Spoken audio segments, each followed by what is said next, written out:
Rajya Sabha TV का ये बेहद ख़ास प्रोग्राम है गुफ्तगू, और गुफ्तगू में आज हमारे साथ हैं जाने माने एक्टर रघुवीर यादव।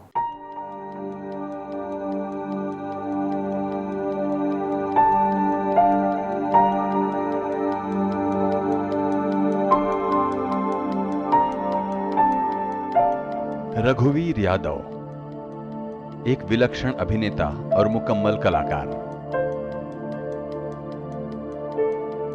किसानों की मार्मिक जीवन स्थिति और उनके प्रति समाज के असंवेदनशील नजरिए की तस्वीर पेश करने वाली चर्चित फिल्म पीपली लाइव में बुधिया के चरित्र को जीवंत करने वाले चर्चित अभिनेता रघुवीर यादव आज किसी परिचय के मोहताज नहीं हैं। अरे तेरे लड़के बच्चे हैं, जोरू है, तू काहे देगा जान, हम देंगे जान। गाने की दीवानगी ने रघुवीर यादव को बहुत छोटी सी उम्र में दरबदर कर दिया था। घर से भाग निकले रघुवीर को जीने का सहारा मिला एक पारसी थिएटर की कंपनी से, जहां उन्होंने 6 साल काम किया। रघुवीर यादव अपने पारसी रंगमंच में काम करने के दौर से आज भी रोमांचित हैं। उनके लिए वो जैसे कल ही की बात है। आमिर खान की सुपरहिट फिल्म लगान में भूरा का दमदार किरदार निभाने वाले रघुवीर यादव को फिल्म मैसी साहब में वो मौका मिला जिसने उन्हें रातों रात फिल्म प्रेमियों की नजर में अनोखा बना दिया। ऑडिट के लिए वाउचर ही तो चाहिए साहब, तो वाउचर हम बना लेंगे साहब, फर्नीचर, यूनिफॉर्म। एक ख्याति प्राप्त अभिनेता रघुवीर यादव के दिल में अब भी कहीं न कहीं गायक न बन पाने का दर्द झलक जाता है। तुम कह दे भैया जा। मुंबई के एक अति आधुनिक इलाके में सारे ऐशो आराम के बीच जिंदगी बसर कर रहे रघुवीर यादव संगीत के बीच रमे रहते हैं। कई तरह के वाद्य यंत्रों को बजाने में माहिर रघुवीर यादव संगीत में पहुंचकर आत्मिक शांति पाते हैं।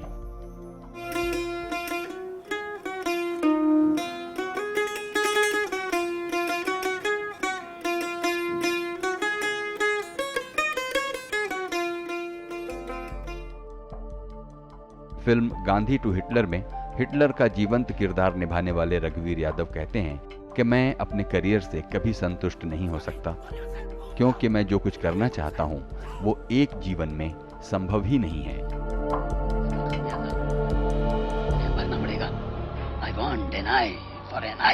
बहुत बहुत स्वागत है रघुवीर जी इस प्रोग्राम में। रघु भाई, हमको बताइए कि ये जो एक्टिंग में जो आपका आना हुआ, ये आपको कब एहसास हुआ होगा कि एक्टिंग आपका जरिए माश बन सकता है, आपका आर्थिक सहारा बन सकता है? दरअसल एक्टिंग से मेरा कोई लेना देना नहीं था, कोई ताल्लुक़ नहीं था, क्योंकि जिस फैमिली को मैं बिलोंग करता हूँ, हम मध्य प्रदेश में जबलपुर एक शहर, उसका एक छोटा सा गांव जहाँ मेरी परवरिश हुई, जहाँ पढ़ाई लिखाई, वो स्कूल वहीं था गांव का, और वो फट्टियों पर बैठकर पेड़ के नीचे हमारी पढ़ाई हुआ करती थी। और वहीं जंगल था आसपास, तो वहीं भैंसे चराया करता था, मैं बैलगाड़ी चलाता था। तो एक्चुअली म्यूज़िक से मेरा काफ़ी लगाव रहा, म्यूज़िक ताल्लुक़ रहा मेरा, और मैं चाह रहा था कि म्यूज़िक सीखूं। अब ये समझ लीजिए एक्टिंग मेरे गले पड़ गई, बस उस गले पड़ी तो फिर उसको सीखनी पड़ी। फादर को ये था कि हमारे ख़ानदान में ये गाने बजाने का काम किसी ने नहीं किया, ये कहाँ से आ गया यहाँ। वैसे आपके खानदान में होता क्या था, यानी आपके फादर क्या करते थे? फार्मर थे हम लोग, बस किसानी खेतीबाड़ी करते थे। आप लोग कितने भाई बहन? मैं 3 भाई और 2 बहनें। आप कितने नंबर के? मैं 2nd नंबर का, मेरी बड़ी बहन उससे छोटा मैं हूँ। हाँ, हाँ। तो इस से कोई ताल्लुक़ नहीं है किसी का, गाने बजाने या इस सब से। सिर्फ मैं ही जो हूँ आवारा निकल गया। खैर किसी तरह हायर सेकेंडरी मैंने की, और मुझे इत्तेफाक से साइंस दिलवा दी। अब साइंस का कोई साइंस जी हाँ, क्योंकि सारे लोग कहते थे साइंस अगर मिल जाए तो अच्छी नौकरी मिल जाएगी, ये सब बहुत सारी इस तरह की बातें हुआ करती थी। तो मुझे साइंस दिलवा दी। अब साइंस का खाक पल्ले नहीं पड़ती थी, बस किसी तरह रट्टे मार के हायर सेकेंडरी तक पहुंच गए। अब पहुंचने के बाद पता लग गया कि मैं फेल हो जाऊंगा। मेरे घर के पड़ोस में ही बगल में ही स्कूल था, और वो स्कूल इत्तेफाक से मेरे मामा जी के नाम से था। मेरे नाना जी ने एक स्कूल बनवा दिया था, लक्ष्मी नारायण यादव विद्या भवन। अच्छा। हाँ, वो मेरे मामा जी को एक पागल कुत्ते ने काट दिया था, तो वही पागल होकर मर गए थे। तो उनकी स्मृति में उन्होंने वो स्कूल बना दिया था, तो उसी में हमारी पढ़ाई हुई है, उसी में पढ़ाई हुई। तो खैर आ गया वक्त रिजल्ट का, तो अब क्या किया जाए, शर्मिंदगी बड़ी हो रही थी कि फेल कभी ज़िंदगी में हुआ नहीं, कैसे अगर फेल हुआ तो बहुत, ये तो बड़ी बदनामी हो जाएगी, घर की भी मेरी भी। तो वहाँ एक प्रोफेशनल भगोड़ा हुआ करता था जो महीने में 3 बार घर से भाग जाया करता था। प्रोफेशनल भगोड़ा। हाँ जी हाँ। तो उसका साथ मिल गया मुझे। वो महीने में 3-4 बार भाग जाता। जब उसके पिताजी की जेब में 150 रुपये निकल आते थे, कहीं वो खूंटी पे टांग दे और 150 रुपये निकले, समझ लीजिए वो घर से भाग जाता था। तो एक बार ऐसी मौका बस उसी दिन मिल गया। मैं वहीं स्कूल के बाहर एक आम का पेड़ वो था, पेड़ लगा हुआ था, उसी के नीचे बैठा मैं बस मातम ही कर रहा था कि बस फेल होने के बाद जो हमारी दुर्दशा होने वाली है, तो बस उसी को याद करके बहुत परेशान था मैं। तो पहुंच गया वो, तो कहने लगा क्या हुआ? मैंने कहा ऐसा ऐसा यार, और फेल हो जाऊंगा और बड़ी शर्मिंदगी होगी और मार भी बहुत पड़ने वाली, करूं क्या? लगता है मैं तो भाग जाऊं घर से। तो कहने लगा कि मैं भी भाग रहा हूं, चलो आओ भागते हैं, साथ में भागते हैं। तो बस वो साथ ले आया मुझे। वहाँ से हम भाग के आए, सीधा ललितपुर पहुँचे। ललितपुर? जी हाँ। ललितपुर में एक नाटक कंपनी लगी हुई थी। अच्छा। हाँ, पारसी थिएटर उन दिनों हुआ करते थे, अब तो कंपनी ख़त्म हो गई। तो वहाँ हमने पहले दिन 2.5 रुपये का टिकट लेके और नाटक देखा। अब देख के हम वहाँ रेलवे स्टेशन पर सोए। सुबह उसके फूफा जी वहाँ रहते थे, वहाँ ले गया वो, उनको मिलाया। तो उनके फूफा जी को पता था ये आया है यहाँ और एक लड़के को भी लेके आया है, तो पता नहीं कितने दिन टकेगा। तो उससे कहने लगे क्यों भाई क्या है, फिर से तू आ गया यहाँ? बोले नहीं नहीं, अब मैं यहीं रहूँगा और यहीं कुछ काम वाम करूँगा और ये सब। खैर 2-3 दिन रहे और चौथे 5 दिन वहाँ से ही भाग गया वो। मुझे वही छोड़ गया वो। छोड़ गया जी। तो अभी बड़ा मुश्किल हुआ। उनके फूफा जी ने कहा वो नहीं है तो तुम यहाँ क्या करोगे, तुम भी जाओ। मैंने कहा ठीक है मैं भी जाता हूँ। मेरे पास कुछ नहीं, एक छोटा सा बैग था, उसमें 1-2 शर्ट पड़ी हुई थी, एक पैंट था, मैं लेके और वो नाटक कंपनी में पहुँच गया। तो हम उनके जो कंपनी मालिक थे उनसे मैंने कहा कि मुझे नौकरी दे दो। तो उनका करते क्या हो? मैंने कहा जी गा लेता हूँ। तो उन्होंने कहा गाना सुनाइए। तो मैंने उनको सुनाया। मैं सुना के गा के सुना देता हूँ। और मेरा तलफ़ुज़ बड़ा ख़राब था। अच्छा। अभी तलफ़ुज़ में लफ्ज़ इसकी बड़ी कहानी में भी आपको पता लग जाएगा, क्योंकि मैं बुंदेलखंड का था तो सा और शाह में कोई फ़र्क मालूम नहीं है। हाँ, बिल्कुल वहाँ तो सब सा एक ही होते थे। तो मैंने उनको सुनाया, तुझको खुशियाँ मुबारक हुए दिलरुबा, हाथ मल कर मेरी जिंदगी रह गई, तेरे नक्शे कदम देखते देखते मेरी गर्दन झुकी की झुकी रह गई। इस तरह का मैंने सुनाया। तो कहने लगे कि भाई गाते तो सुरीला हो लेकिन तुम्हारा तलफ़ुज़ बड़ा ख़राब है। तो मैंने कहा जी तबले पे गाऊंगा तो ठीक हो जाएगा। मुझे लगा ये तलफ़ुज़ कोई तबले से इसका कोई ताल्लुक होगा। हाँ। तो मैंने कहा जी तबले पे गाऊंगा तो ठीक हो जाएगा। तो सब वहाँ जितने भी हंसने लग गए कि ये भाई तलफ़ुज़ मतलब उच्चारण होता है, प्रोनाउंसिएशन होता है। तब बड़ी शर्मिंदगी हुई। मैंने कहा जी रख लीजिए, मुझे उनको बाबूजी कहते थे, मैंने बाबूजी रख लीजिए, बाद में मैं ठीक कर लूँगा अपना तलफ़ुज़। तो कहा ठीक है आ जाओ और 2.5 रुपये मिलेंगे यहाँ। तो मैंने 2.5 रुपये में वो नौकरी ज्वाइन कर ली। ये कौन सा सन रहा होगा? ये 67 की बात है। 67 जी। तो वो 2.5 रुपये मुझे मिलने लग गए वहाँ, और बस शाम को गाना गाते तो इसी तलफ़ुज़ में खुशियाँ मुबारक हो और क्या गम और गज़ल, इस तरह का सब था। फिर धीरे धीरे क्या हुआ कि उन्होंने मेरा तलफ़ुज़ ठीक करवाया, तो मैंने वहाँ फिर उर्दू लिखनी पढ़नी सीखी। तो उससे फिर मेरा थोड़ा सा प्रोनाउंसिएशन और तलफ़ुज़ मेरा तबला ठीक हुआ एक तरह के। वो पहला नाटक कौन सा था जब उन्होंने नौकरी देने के बाद आपको उसमें गाने को कहा होगा? नहीं, तो मैं एक्चुअली फिल्मी गाना गाता, मेरे गाने नाटक के बीच में एंट्री हुआ करती थी। अच्छा। कि जब सीन चेंज होता था तो वहाँ गाने के लिए या कोई डांसर जाती थी या हमें खड़ा कर देते थे या कोई और सिंगर होता था, तो बीच बीच में जहाँ जहाँ सीन चेंज होता तो वहाँ हम गा लिया करते थे। फिर काफ़ी 2-3 महीने बाद उन्हें कहा कि भैया ये सिर्फ गाने से काम नहीं चलेगा, स्टेज पे भी उतरना पड़ेगा। तो मुझे सबसे पहले सिपाही बना के खड़ा कर दिया। सिपाही बना? हाँ। तो भाला लेके मैं खड़ा हुआ तो मुझे बड़ी शर्म आया कि ये भाला लेके मैं सिपाही, और जो पहने था वैसे ही लिबास, जिस तरह का अधकचरा सा लिबास था, वो पूरी तरह सिपाही भी नहीं था मैं, ऐसे ही कोई शायद अनारकली एक प्ले था उसमें उन्होंने खड़ा कर दिया मुझे। तो खैर वो बड़ी शर्मिंदगी हुई और किसी तरह मैंने वो किया। फिर दूसरे दिन मैंने इनकार किया तो सब कहने लगे या तो नौकरी करो, एक्टिंग सीखो, नहीं तो थिएटर में ज़्यादा दिन नहीं रह सकते हो। तो खैर जी फिर मैंने हिम्मत की और पहला मैंने वहाँ एक यही जो नागिन उसमें मैंने सनातन का रोल किया। तो जो प्रदीप कुमार किया करते थे, जी जी। प्रदीप कुमार की फिल्म में जो किया था उन्होंने, तो वो किया। वहाँ से फिर शुरू हो गई, शुरुआत हो गई। अच्छा, अभी यहाँ पर हम सोचते हैं कि एक छोटा सा ब्रेक ले लें। जी, लेकिन ब्रेक लेने से पहले जब आपका तलफ़ुज़ कुछ ठीक होने को आया, तब आपने कौन सा गाना गाया होगा जब आपको लगता था कि आपका तलफ़ुज़ ठीक हुआ और जो आपको उसमें सुधार कराया गया था, तो उसमें क्या क्या नतीजा निकला और कौन सा गाना था वो जिसमें लोग खुश हुए? एक गज़ल थी वो, बदली तेरी नज़र तो नज़ारे बदल गए, ये चांदनी ये चांद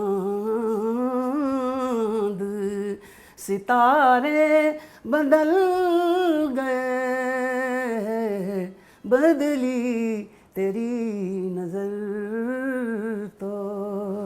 ये शुरुआत में। क्या बात है। अभी वक्त है एक छोटे से ब्रेक का। ब्रेक के बाद हाजिर होते हैं और बातें जारी रखते हैं जाने माने एक्टर रघुवीर यादव के साथ। ये करते थे कि जैसे 1.5 रुपये मिल गया तो 12 आने के टमाटर ले लिए, 12 आने का आटा लिया, टमाटर की कुछ सब्जी जैसी बनाई और रोटी बना के आधी खा ली और आधी पेड़ पर रख देते थे। स्वागत है एक बार फिर से प्रोग्राम गुफ्तगू में। आज है हमारे साथ जाने माने एक्टर रघुवीर यादव। रघु भाई, आपने कहा कि फिर कई नाटक उस पारसी जो थिएटर कंपनी थी उसके साथ आपने किए। ये सिलसिला कितने बरसों तक चला होगा? 6 साल तक मैं उस कंपनी में रहा और बिल्कुल ये समझ लिया खाना बदोशों की तरह ज़िंदगी वहाँ चलती रही, क्योंकि बिल्कुल थिएटर का पतन हो गया था, ख़ासतौर पर पारसी थिएटर ये जो। तो मेरे ख्याल से भूखमरी ज़्यादा वहाँ छाई रहती थी। तो 2.5 रुपये तो रोज़ के वो कहने को हुआ करते थे, कभी 1.5 रुपये मिल गया, कभी 1 रुपये मिल गया, कभी 1.25 रुपये मिल गए। तो हम ये करते थे कि जैसे 1.5 रुपये मिल गया तो 12 आने के टमाटर ले लिए, 12 आने का आटा लिया, टमाटर की कुछ सब्जी जैसी बनाई और रोटी बना के आधी खा ली और आधी पेड़ पर रख देते थे, वही पेड़ के ऊपर। और जो वहाँ कुछ जुआरी भी थे हुआ करते थे, तो वो जुआ खेल के पैसे हार देते, पेड़ की रोटी निकाल के वो लोग खा लेते थे, शाम को फिर भूखा मरना पड़ता था। तो इस तरह का सब सिलसिला ये तो कंपनी के ही होंगे जो मुलाजिम जो जुआरी वही थे। वो जो मुलाजिम थे जो स्टेज वाले जो बैक स्टेज में काम करते थे, गड्ढे वड्ढे खोदते थे, स्टेज बनाते थे, वही लोग हुआ करते थे। ललितपुर में ही इतना समय गुजरा ये 6-7 साल? नहीं, मैं ललितपुर में तो 1-1.5 महीने रहे। उसके बाद हम टीकमगढ़ आए, फिर छतरपुर, फिर मऊरानीपुर, फिर बहुत सारी जगहों पे, रतलाम और उज्जैन, और मेरे ख्याल से एक झालावाड़ और भैंसौदा मंडी, नीमच, कई ऐसे। फिर हम वो 6 साल तक बस 1-1 महीने के लिए जाते थे और वहाँ जाके कुछ महीने 1.5 महीने जब तक कंपनी चलती थी रहते थे वहाँ। उसके बाद फिर अपना डेरा तंबू उखाड़ के और बस दूसरे गांव में या कस्बे में चले जाया करते थे। बड़े बड़े अब खलीफे वहाँ थे, वो जो बुज़ुर्ग वहाँ जो लोग थे, उन्होंने उनसे तो मैंने बड़ा सीखा। सिर्फ ज़बान की बात नहीं, ज़बान तो एक बिल्कुल दूसरी चीज़ है। वहाँ म्यूज़िक का होना बड़ा ज़रूरी था। अगर आपको गाना नहीं आता तो आप स्टेज पे नहीं चढ़ सकते, क्योंकि हर एक्टर को गाना बड़ा लाजिमी था वहाँ पर, कि अगर आपको गाना नहीं आता तो आप कोई भी प्ले नहीं कर सकते। इस बात को हम आपके साथ किसी एनेक्डोट से ज़रूर समझना चाहेंगे, क्योंकि आप इस बात को बहुत एम्फेसाइज करते हैं कि बड़े बड़े खलीफा, ये तो मतलब खलीफा, इसका मतलब अभी भी उन खलीफाओं का कोई एक खौफ या उनकी छाप अभी भी आपके जहन पर इतने बरस गुजरने के बाद भी है। कुछ याद कीजिए कि वो खलीफा कैसे आपके लिए मतलब सीखने की चीज़, सीखने की का कारण बनते थे।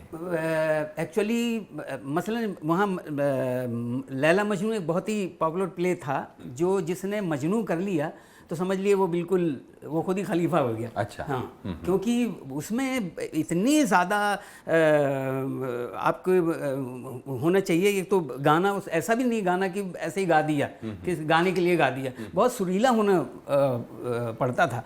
तो जो मजनू वहाँ के लोग करते थे, जो मैंने 2-4 ही लोगों का देखा, बहुत ज़्यादा लोग कर भी नहीं पाए वहाँ मजनू, गिने चुने थे। एक मोहम्मद भाई हुआ करते थे, तो वो ऐसे डूब जाते थे अपने किरदार में कि उसमें एक सीन हुआ करता था कि मजनू एक जगह लैला को खून देता है, क्योंकि वहाँ बहुत सारे मजनू बन के लैला की ड्योढ़ी पे चले जाते हैं और चिल्लाते हैं कि हम मजनू मजनू, तो बहुत सारे भिखारी विखारी सब चले जाते हैं। तो मजनू की उसकी लैला की सहेली उससे पूछती है कि इसमें असली मजनू कौन सा, हम कैसे पहचानें? तो लैला कहती है कि जाके जो मेरे नाम से खून दे दे वो समझना असली मजनू। तो मजनू वहाँ, जो नकली होते वो तो सब भाग जाते हैं, फिर असली मजनू वहाँ पे जो मजनू होता है वो बाकायदा काट के और खून निकालता है।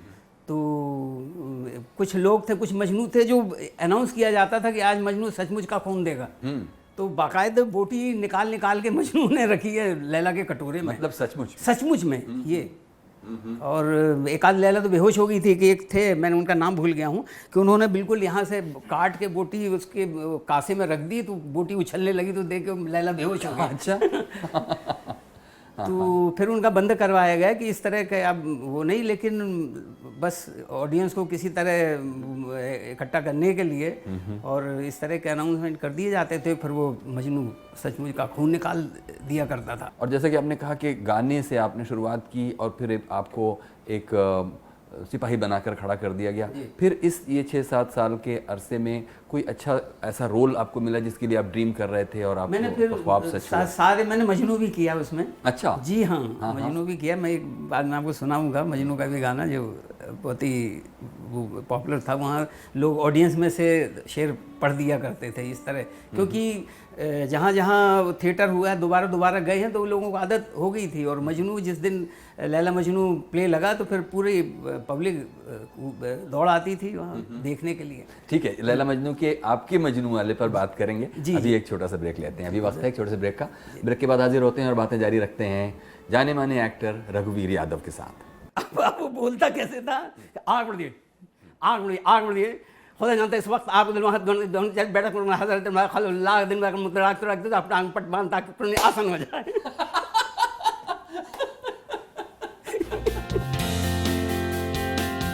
स्वागत एक बार फिर से प्रोग्राम गुफ्तगू में। आप हैं आज जाने माने एक्टर रघुवीर यादव के साथ। रघुवीर जी, आपने कहा कि जो लैला मजनू में जो मजनू हुआ करता था और उसकी बड़ी गहरी छाप आपके दिल पर थी और वो बड़े बड़े खलीफाओं ने उनको उस रोल को किया और फिर आपको भी करने का मौका मिला।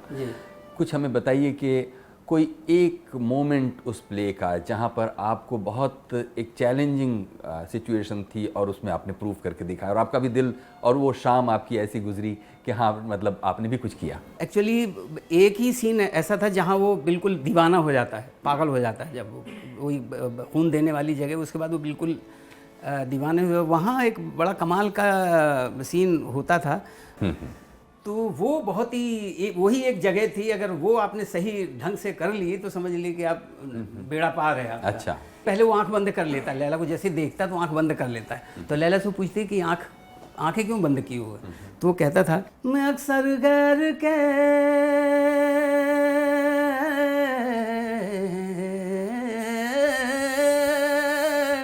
मैं अक्सर गैर के आगे यूं आंखें बंद रखता हूँ, सबब ये है कि फिरता है जमाल यार आँखों में।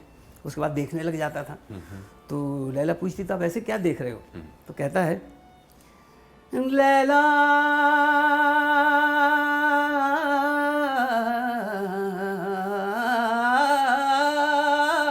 लैला न मुझसे पूछ मैं क्या देख रहा हूँ, मैं कैस हूँ और लैला मैं खुदा देख रहा हूँ। तुझको खुदा कहूँ या खुदा को खुदा कहूँ, दोनों की शक्ल एक है, किसको खुदा कहूँ। मिटा दूंगा मिटा दूंगा मिटा दूंगा मैं हस्ती को तेरी फुरकत में लैला, तेरी फुरकत में लैला। तुझे गर शम्मा कहते हैं, मुझे परवाना कहते हैं। क्या बात है रघुवीर, लेकिन इसमें बहुत एक दिलचस्प आयरनी मतलब मुझे दिखाई देती है। उस वक्त जबकि पारसी थिएटर में करते हुए वो आपका ज़रिए माश भी था, मतलब आपके लिए वो आय का स्रोत था, और लेकिन पारसी थिएटर अब धीरे धीरे पतन की तरफ था, या कहिए कि अब वो आपका आय का स्रोत नहीं रह सकता था। फिर क्या हुआ? लखनऊ आ गया मैं। वहाँ फिर ऐसे ही थिएटर करता रहा, छोटा मोटा ऐसे ही हल्का फुल्का देखता भी रहा हूँ। काफ़ी थिएटर, मॉडर्न थिएटर मैंने पहली दफ़ा वहाँ देखा। तो मैंने एनएसडी ही ज्वाइन कर लिया, क्योंकि यहाँ मैं सीखना बहुत चाहता था। मेरी हमेशा ये ख्वाहिश रहती है कि बस ज़िंदगी में सीखते चलो, करना वरना तो बाद में देखेंगे। ये तो देखिए विनम्रता है आपकी, सीखने की बात कहकर आप एक विनम्र आपका स्वीकार है। लेकिन सच तो ये है कि उन 6-7 वर्षों में नाटक के तमाम रूपों को आपने ठीक से नज़दीक से पहचाना और जो कम्युनिकेशन की स्किल थी वो उसको लगातार विकसित किया। मुझे तो नहीं समझ में आता है कि फिर आपके पास सीखने को क्या रह गया होगा जो आप स्कूल में सीखना चाहते हैं। नहीं, बहुत कुछ था, क्योंकि जिस तरह की वहाँ आदत, वहाँ बिल्कुल आज़ादी से बड़ा काम होता था। यहाँ इब्राहिम अलकाजी थे उन दिनों जब मैंने एनएसडी ज्वाइन किया, तो अलकाजी साहब ने एक डिसिप्लिन ज़रूर सिखा दिया कि भैया कुछ भी करो उसका कहीं ना कहीं डिसिप्लिन होता है। एक प्ले कर रहे थे वो मिट्टी की गाड़ी, तो क्योंकि हमें तो ऐसी आदत पड़ी हुई थी पारसी थिएटर में कि भैया सीन बता दिया और कर लो, वहाँ पे कहानी सुना दे तो हम प्ले कर लिया करते थे। तो वो मैंने कर दिया, सारा सीन इम्प्रोवाइज करके कुछ इधर उधर के डायलॉग मार के मैंने पूरा सीन कर दिया। तो अलकाजी साहब पहले देखते रहे, उसके बाद उन्होंने बड़ा डांट दिया, बोले ये मथुरा वाली एक्टिंग छोड़िए आप, यहाँ ये थिएटर है, आपको बाकायदा वहाँ उन्होंने बड़ा लंबा लेक्चर दिया। तब मुझे लगा कि नहीं भैया वो सब थिएटर नहीं था, थिएटर अब है। तो फिर ये कैरेक्टराइजेशन और ये सारी चीज़ें फिर एनएसडी में मैंने सीखी। नहीं, वहाँ कोई कैरेक्टराइजेशन नहीं होता था। हम वहाँ जिस देश में गंगा बहती प्ले करते थे और गाना गाते थे राजा साहब का, तू जंगल की मोर नहीं तो मैं भागा था मोर, कहीं कुछ का कुछ करके और सब गड्ढ-मड्ढ करके पब्लिक को मजा आना चाहिए था, बस पब्लिक के मजा देखते थे, बाकी कोई कैरेक्टर का कोई डिसिप्लिन नहीं, कुछ नहीं। जब आप जैसे कि आपने अपने दूसरे नाटकों में गाने के जो मोमेंट्स थे वो तो आपने याद किए, अब जैसे ये जिस देश में गंगा बहती है में जब आप विलेन कर रहे थे, कोई आपको डायलॉग अगर याद आता हो, क्योंकि जब आप ट्रेंड एक्टर नहीं थे और आप एक एम्पिरिकल एक्टर थे कह लीजिए, मैं ठीक आदतन एक्टिंग कर रहे थे, तब आपने कैसे डायलॉग बोला होगा वहां पर, जो मथुरा जिसको कहा कि मथुरा स्टाइल नहीं चलेगी? नहीं, मैं तो बिल्कुल ऐसे ही नेचुरल से बोलता था, कोई उस तरह की मेरी आदत भी नहीं थी कि पारसी स्टाइल वाला जो था ना कि शेर शायरी कहीं खुलना चाहिए, वो मेरा कुछ नहीं था। मैं तो ऐसे ही जैसे अभी आपसे बात कर रहा हूँ इसी तरह के बोला करता था। अनारकली एक प्ले हुआ करता था, तो उसमें एक और था जो अनारकली क्या सलीम बनता था, और फिर मुझे भी सलीम बनना पड़ा। तो वो उसका थोड़ा ज़बान कुछ लड़फड़ाती थी, कुछ सही लफ्ज़ नहीं बोल पाता था। तो उसमें एक था कि आगे बढ़िए आगे बढ़िए, क्योंकि एक जगह अकबर उसको आ जाता है उसको सज़ा देने के लिए, तो क्योंकि वो बगावत कर देता है सलीम, तो अकबर आते हैं और खड़े हो जाते हैं। तो सलीम कहता है कि आगे बढ़िए, खुदा जानता है इस वक्त आपके दिल में वही दुआ होनी चाहिए जो बेटी की कुर्बानी के वक्त हज़रत इब्राहिम खलीलुल्लाह के दिल में थी। अगर मुंह देखे कि मोहब्बत रास्ता रोकती है तो अपनी आंखों में पट्टी बांध लीजिए ताकि कुर्बानी आसान हो जाए। अब वो बोलता कैसे था, आग बढ़िए आग बढ़िए आग बढ़िए, खुदा जानता है इस वक्त आपके दिल में बेटा हज़रत खलीलुल्लाह के दिल में रखते तो अपना आंख पट्टी बांध ताकि कुर्बानी आसान हो जाए। ये क्या था? ताकि कुरान आसान हो जाए, वो बोलते ही ऐसा था वो। अच्छा। लेकिन सलीम करता था पूरे सारे डायलॉग ऐसे ही। तो एक दिन मुझे सलीम बना दिया, तो वो वहाँ से देख रहा था, तो इत्तेफाक से यही सीन आ गया। तो मैंने वैसे ही बोल दिया आग बढ़ी खुदा जानता है इस वक्त आग दिल में दान जो बैठा अल्लाह के दिल में थी, अगर मुद्दे की मोहब्बत रास्ते रोक दी अपनी आंखों में पट्टी बांध दी ताकि आसान हो जाए।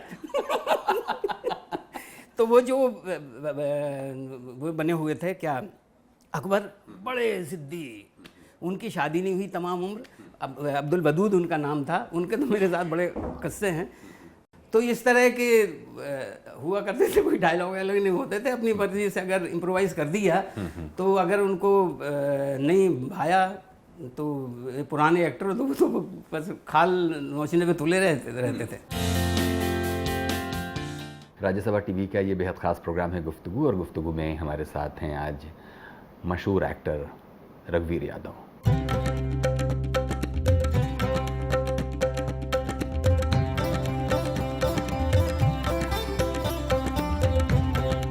रघुवीर यादव हमारे दौर के एक अद्भुत अभिनेता हैं। अरे तुम्हारे माई बाबूजी हमारा गाना टाना बंद कर दिए, नहीं तो आज हम लता मंगेशकर होते। कई राष्ट्रीय और अंतर्राष्ट्रीय पुरस्कारों से सम्मानित रघुवीर यादव को दूरदर्शन के धारावाहिक मुंगेरी लाल के हसीन सपने के लिए आज भी याद किया जाता है।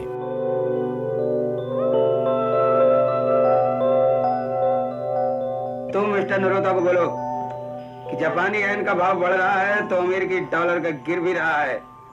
हम अपना माल अमेरिका से मंगा लेंगे।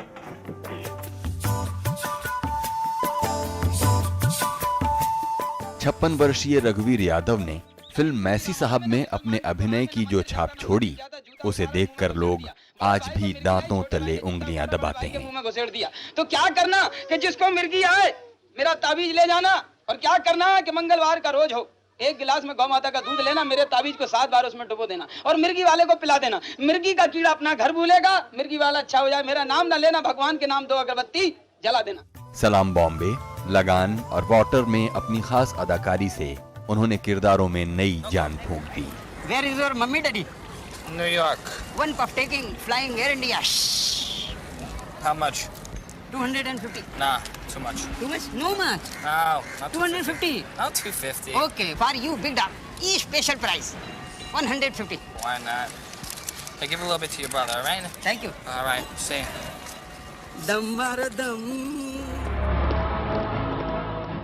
गुफ्तगू के पहले हिस्से में रघुवीर यादव हमें बता चुके हैं कि उन्होंने अभिनय की बारीकियां एक पारसी थिएटर कंपनी में सीखी, जहां वो घर से भागकर पहुंच गए थे। अरे गोली के बच्चे ससुरे दही के तोप के मुंह में ना ठूस दिए तो हमरा भूरा नाम नहीं। कठपुतलियां नचाते और गांव-गांव में नाटक करते हुए रघुवीर यादव ने जिंदगी की लंबी जद्दोजहद के बीच इंसानी जज्बात को नजदीक से समझा। अपने शुरुआती रंग कर्म के दिनों की यादें उन्हें हूबहू याद हैं, जिन्होंने उनके व्यक्तित्व को संवारा और खरा बनाया। भूखमरी ज़्यादा वहाँ छाई रहती थी, तो 2.5 रुपये तो रोज़ के वो कहने को हुआ करते थे। कभी 1.5 रुपये मिल गया, कभी 1 रुपये मिल गया, कभी 1.25 रुपये मिल गए। तो हम ये करते थे कि जैसे 1.5 रुपये मिल गया तो 12 आने के टमाटर ले लिए, 12 आने का आटा लिया, और टमाटर की कुछ सब्जी जैसी बनाई और रोटी बना के आधी खा ली और आधी पेड़ पर रख देते थे। वही पेड़ के ऊपर। वहाँ कुछ जुआरी भी थे, हुआ करते थे, तो वो जुआ खेल के पैसे हार देते, पेड़ की रोटी निकाल के वो लोग खा लेते थे। तो शाम को फिर भूखा मरना पड़ता था।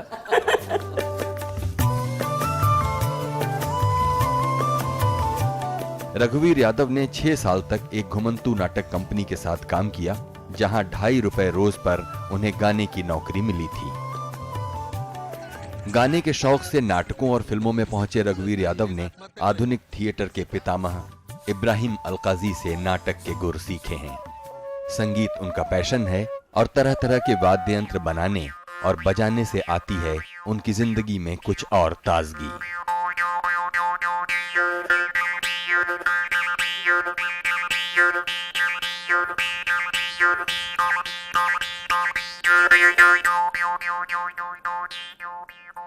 रघु भाई, एनएसडी से जब आपने ये पढ़ाई पूरी कर ली तो लंबा समय आपने एनएसडी की रेपर्टरी में काम किया। जी जी। नाटकों से होते हुए, क्योंकि नाटकों से तो आपका सिलसिला बहुत पुराना है, जैसा कि आपने कहा कि जब आप स्कूल छोड़कर भागे जी से लेकर के एक स्कूल में आकर दाखिल हुए और करीब करीब एक साइकिल पूरा हुआ, इसके बाद की कहानी क्या है? उसके बाद मैं रेपर्टरी में ही था, तो मुझे जो मेरी पहली फिल्म है मैसी साहब, तो वो मुझे मिली।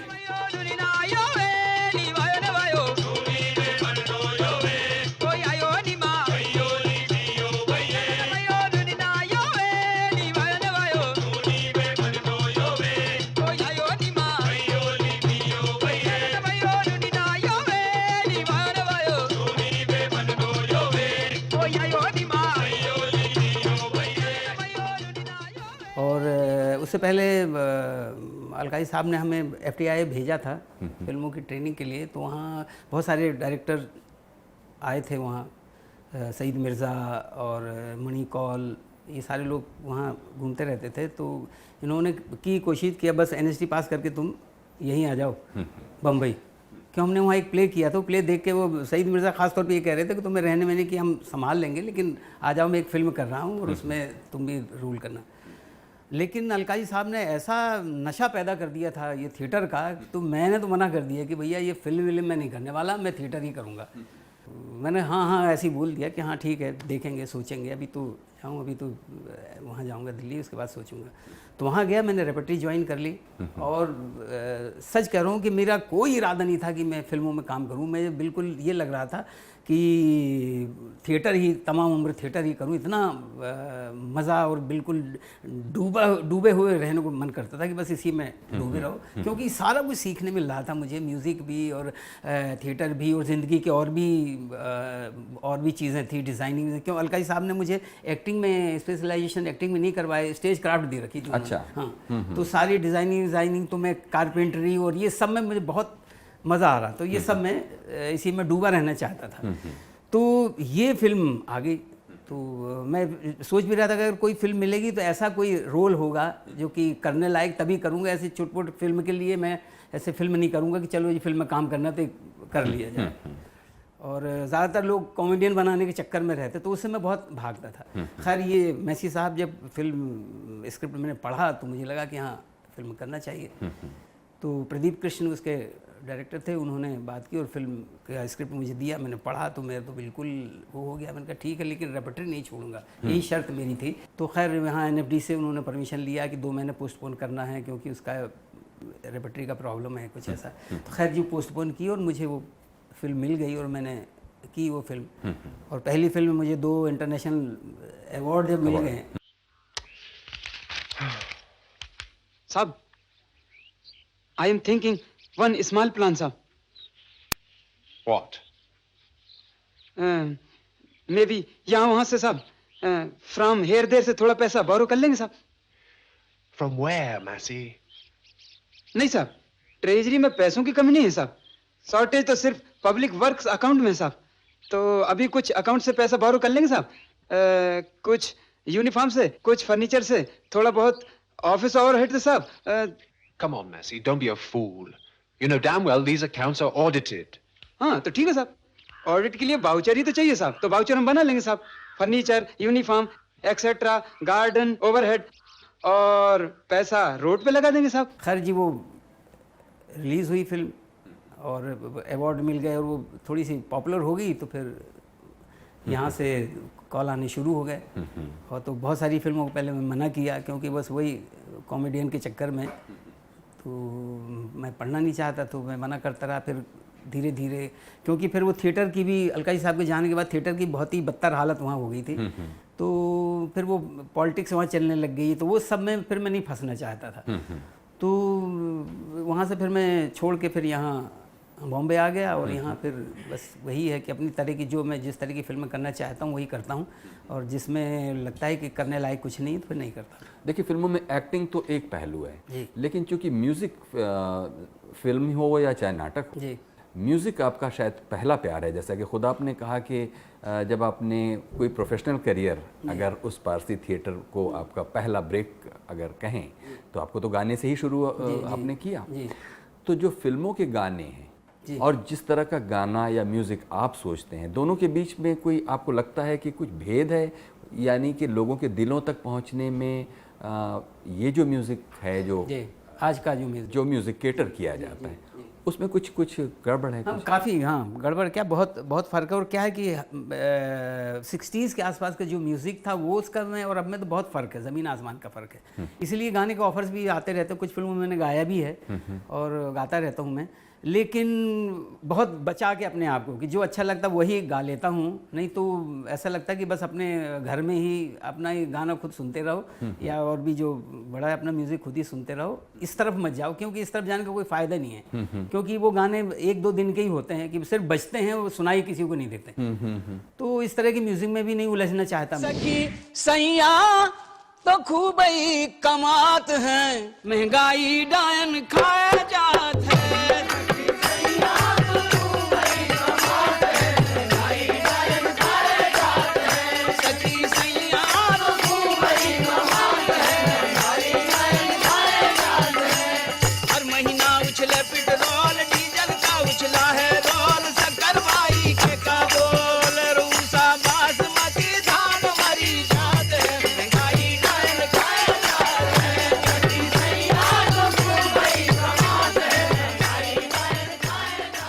तरह का म्यूज़िक नहीं रहा, उस तरह का थिएटर भी नहीं रहा, तो फिर अपनी तरीके से मैं अपने जीवन को निकालने आजकल मैं कुछ वो फ्लूट व्लूट पे कुछ काम कर रहा हूँ। उस पर बात अभी करेंगे, अभी लेते हैं एक छोटा सा ब्रेक।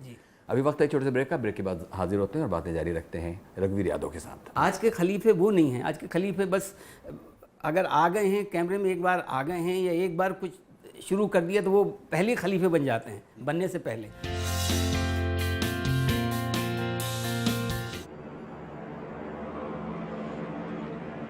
क्या माल है। Hello sweetheart darling, how are you?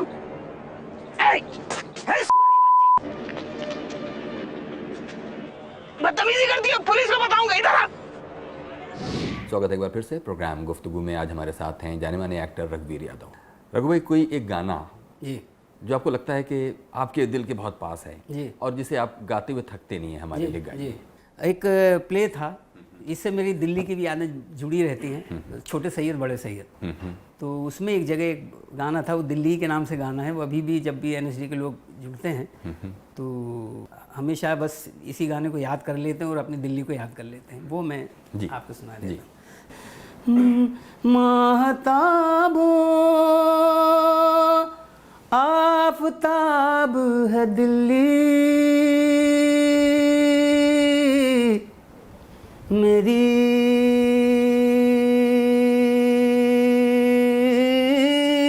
Delhi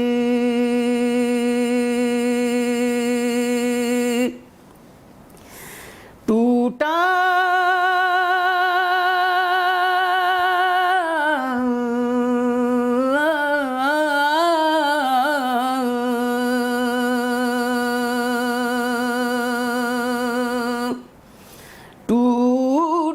हुआ सा ख्वाब है दिल्ली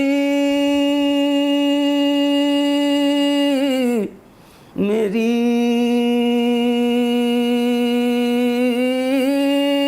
दिल्ली महताब आफताब है दिल्ली मेरी, दिल्ली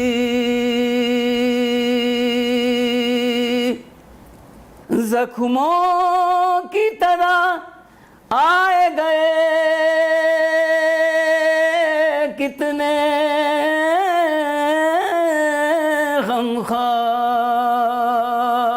गमखार, ठहरी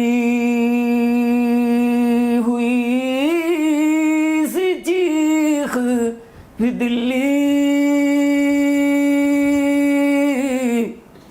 मेरी, दिल्ली टूटा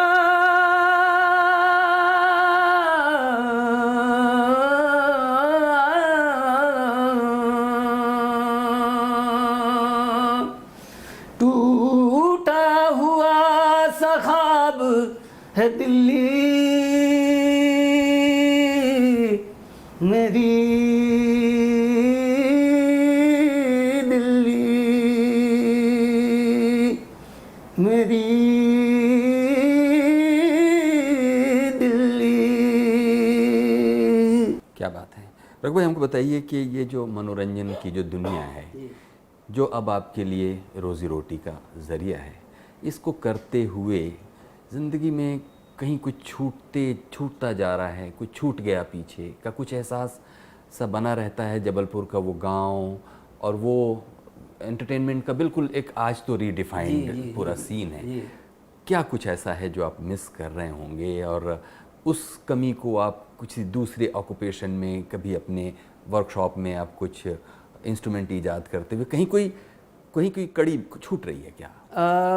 एक्चुअली उस तरह की इमोशंस जो पहले हुआ करते थे वो रिश्तों में भी नहीं रहे, और अभी जिस तरह से ज़माना आगे बढ़ रहा है, ये टेक्नोलॉजी इतनी ज़्यादा आ गई है, तो वो ऐसा लगता कि वो सोल ख़त्म होते जा रहा, मरते चला जा रहा। तो इससे मुझे बड़ी तकलीफ़ है इन सारी चीज़ों की कि क्यों हम उन चीज़ों को नहीं टटोल के रख रहे हैं, उनको ढूंढ के, उनको क्यों उन पे काम नहीं कर रहे हैं। आपने अपने पारसी थिएटर के ज़माने के खलीफाओं को याद करते हुए उनका जो खौफ और उनकी जो यादें आज भी आपके जहन पर बनी हुई हैं, एक तरफ वो खलीफा और फिर धीरे धीरे आप जो मेन स्ट्रीम सिनेमा के आज के खलीफा। पहले खलीफा हुनरमंद हुआ करते थे, वाकई वो खलीफा कहने लायक उस्ताद हुआ करते थे, वो चीज़ों को पूरे तजुर्बे से सीख के वहाँ तक पहुँचते थे।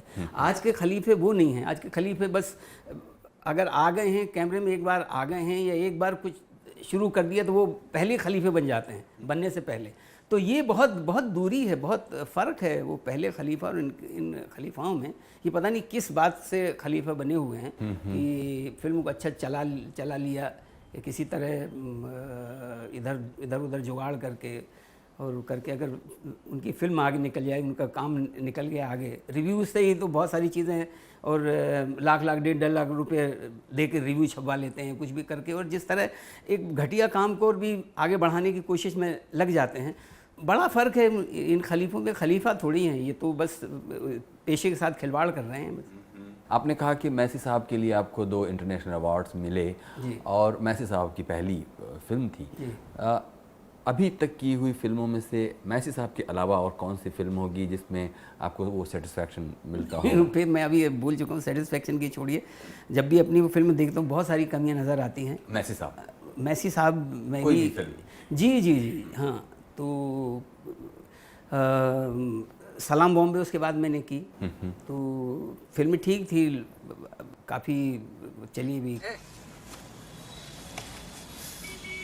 कुछ पैसा है? आज मुकद्दर टॉप है साला। नहीं क्या साला बैंक में जमा करता है? इतना बड़ा सेठ छोटा सा कर्जा नहीं दे सकता? मैं सेठ नहीं हूँ, मेरे को 500 रुपया जमा करने का है। चाचा ने पैसा कट कर दिया। वो नई लड़की है ना, उसने ग्लास फोड़ दी। छोकरी कांटा फिट हो गया क्या किसी से? नहीं यार। उसका उम्र क्या है? 15, 13, 14, 16? हाँ 16 साल। 16 साल, क्या चिकना नाम है रे। कुछ ही फिल्में हैं जो लगा कि हाँ इनमें काम करना चाहिए, तो किया, लेकिन सेटिस्फेक्शन का सवाल है वो तो शायद इस जन्म में मुश्किल ही लगता है मुझे। मैं चाहता हूँ कि आखिर तक मरने से पहले किसी एक फिल्म में मुझे ज़रा मिल जाए सेटिस्फेक्शन, तो मैं ज़रा इत्मीनान से मर सकूं। तो बस वही तलाश रहती है, और हमेशा मैं परतों को उधेड़ते ही रहता हूं कि जो करने को मिला है, जो किया जा रहा है, उसको कैसे किया जाए जो मुझे भी उन चीज़ों की कमियां ना लगे, कि कुछ भी कमी ना रह जाए। तो बड़ा मुश्किल है ये, और बस चाहता तो हूँ कि ये मुश्किल किसी तरह हल हो और कोई एक ज़िंदगी में एक काम तो ऐसा कर जाऊँ जिसमें मुझे मज़ा आ जाए। परतों को उधेड़ने का ये सिलसिला बिल्कुल आखिरी सेगमेंट में अभी और जारी रखेंगे। अभी लेते हैं एक छोटे से ब्रेक। अभी वक्त है एक छोटे से ब्रेक का। ब्रेक के बाद हाजिर होते हैं और बातें जारी रखते हैं रघुवीर यादव के साथ। लख्त जिगर खाने को और खून जिगर पीने को, ये ग़िज़ा मिलती है लैला तेरे दीवाने को। स्वागत है एक बार फिर से प्रोग्राम गुफ्तगू में। हमारे साथ हैं आज रघुवीर यादव। तो रघु भाई, ये जो दोस्तों की यारों की जो महफिलें होती हैं उनमें काफ़ी आप आकर्षण का केंद्र रहते हैं। वो कौन सी ऐसे गाने या ऐसी कुछ आइटम कह लीजिए या कुछ इम्प्रोवाइजेशन आपने कुछ ऐसे बनाए हुए हैं? एक्चुअली मैं सब कभी मिक्स करके कुछ गा देता था। पारसी थिएटर का कुछ दिल्ली में थिएटर किया, कुछ लखनऊ में किया, कुछ सुना हुआ, कुछ पढ़ा हुआ, सब मिला के इम्प्रोवाइज़ करके ऐसे गा लिया करता जी। तो वही मैं सुना देता हूँ।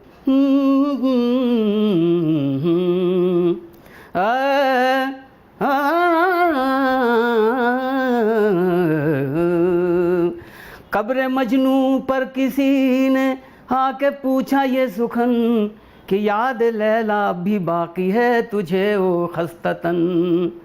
तो फाड़ कर मुंह से कफन बोला मजनू एकदम कि दीवाना दीवाना दीवाना दीवाना दीवाना दीवाना दीवाना दीवाना। लैला लैला पुकारूं मैं बन में और मेरी लैला बसी मोरे मन में, लख्त जिगर खाने को और खून जिगर पीने को, ये ग़िज़ा मिलती है लैला तेरे दीवाने को। और शहर भर में लैला ने ये मना दी कर दी कि कोई पत्थर से ना मारे मेरे दीवाने को। तो सुनते हैं कि लैला के घर का ये दस्तूर था, भीख देती दर पे जो आता गदा। तो एक दिन मजनू भी कासा हाथ ले जा पुकारा, दर पे कुछ लिल्लाह दे। तो आई लैला और सबों को कुछ दिया, हाथ से मजनू के कासा ले लिया और लेके दे मारा जमी पे एक बार। रक्स करता हुआ मजनू हुआ बेख्तियार और आंख में आंसू थे, दिल था बेकरार, कह रहा था यूं जुनू में बार बार कि दीवाना दीवाना दीवाना दीवाना दीवाना दीवाना दीवाना दीवाना।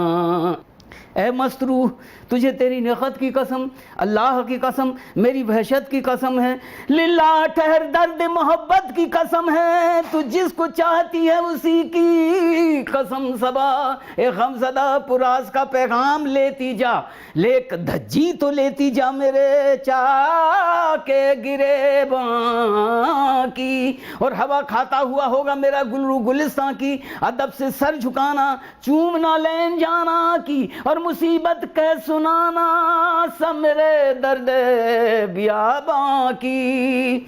अगर तैयार हो तो साथ ले आना जुबान बनकर मेरी, वरना दरे लैला पे चिल्लाना कि दीवाना दीवाना दीवाना दीवाना। ढल चुकी थी धूप, अब था वक्त शाम। एक जगह पर बैठकर वो तिश्ना काम नाम लैला यूं ज़मीन पे लिखने लगा और फिर सजदा उसे करने लगा।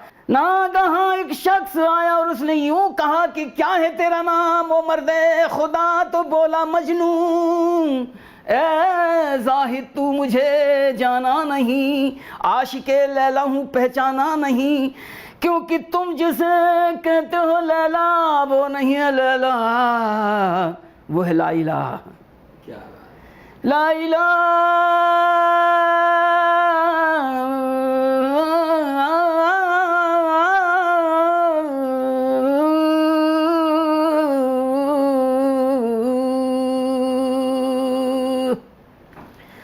ला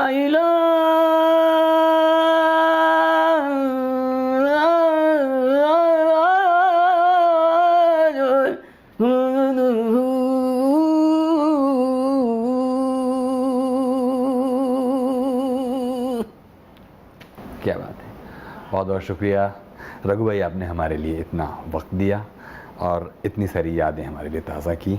एक बहुत ही दिलकश गुफ्तगू के लिए आपका बहुत बहुत शुक्रिया। बहुत बहुत शुक्रिया। ये थे जाने माने एक्टर रघुवीर यादव। कुछ कहना चाहते हो प्रोग्राम के बारे में तो हमें लिखिए feedback.rstv@gmail.com पर।